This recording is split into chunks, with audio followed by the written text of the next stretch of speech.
Mba hampiakarana ny avy ny rano izay mampiodina ireo milina mpamokatra herinaratra dia hiezaka handrotsaka orana artifisialy indray ny JIRAMA amin'ity herinandro ity raha ny vaovao nampitain'ny serasera avy amin'ity orinasa ity. Mifandray tsy tapaka amin'ny foibe famantarana ny toetry ny andro izy ireo ka raha vao feno ny fepetra dia hiroso avy hatrany amin'izany izy ireo. Amin'izao fotoan'izao dia 7.70 megawatt ihany no vokarina ao Andekaleka raha toa ka afaka mamokatra hatramin'ny 20 megawatt ity toby ity noho ny tsy fahampian'ny tosika avy amin'ny rano raha ny fanazavana hatrany. Vokatra izay tsy maintsy miverina mampiatra ny fahatapahan-jiro mihodina eto amin'ny tambazotra iraisana Antananarivo ny JIRAMA. Ora iray isan'andro isaky ny quartier no faharetan'izany. Manomboka amin'ny 2 ora tolakandro ka hatramin'ny 5 ora hariva ho iatran'ny JIRAMA. Tamin'ny 3 ora sy 17 minitra teo no nigadina teto Madagasikara ny sidina voalohany kompania Emirates izay anomboka hiasa eto Madagasikara. Ilay sidina EK 777 avy any Dubai ary nandalo tao Mahé tao Seychelles moa ity sidina voalohany izay tonga eto Madagasikara ity. Tonga nitsena izany teny an-toerana ny filohan'ny Repoblika Andry Rajoelina. Manomboka androany talata dia sidina 4 isan-kerinandro izay ho totosain'ny Emirates izay ampitohana Antananarivo sy Dubai ary andalo ao Mahé. Teratany Malagasy ny iray tamin'ireo mpanamory ity sidina ara-baritra voalohany izay mampitohy an'i Dubai amin'ny Antananarivo ity. Nivoaka androany talata ny didy navoaka ny fitsarana avy momba ny lalam-pandrenana izay manambara ny mahalany solombavam-bahoaka ireo mpiray lisitra tamin'ireo solombavam-bahoaka izay voatendry ho mpikambana eo anivon'ny governemanta ny 12 Aogositra lasa teo.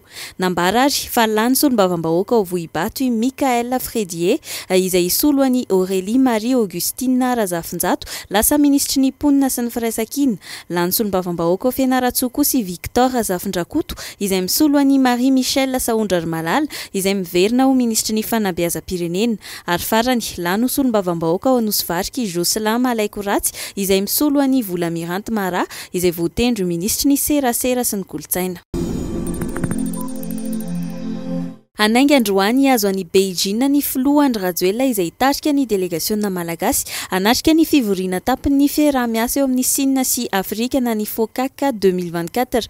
Anomboka rapitso ao Beijing ity fionana ity ary tsy farana ratsy ny zoma ho avy izao. Efa niantoerana ny ministry ny toe-karena sy ny fitantanam-bola Rindra Asimbelo Rabariny Arson sy ny ministry ny raharaham-bahiny Rasata Rafarahavavitavika manatrika ny fivoriana fasivy ho amin'ny ministra izay andinihana ny fandaharam-potoana sy ny fanambaran'ny Beijing izay ampiasaina mandritra ny FOCAC.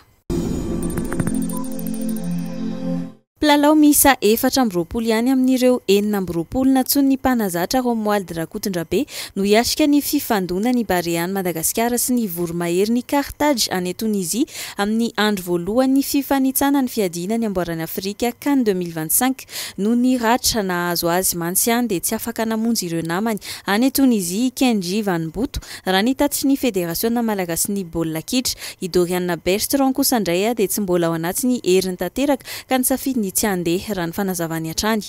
I Carolus Sandria Mahitsinoro moa no tonga farany androany talata fa omaly ariva kosa ireo mpilalao ravinahitra sasany no nigadina tany an-toerana.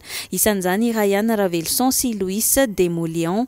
Efa misy 20 ireo mpilalao no niatrika ny fanazarantena ny tapany atoandro ny alatsinainy teo.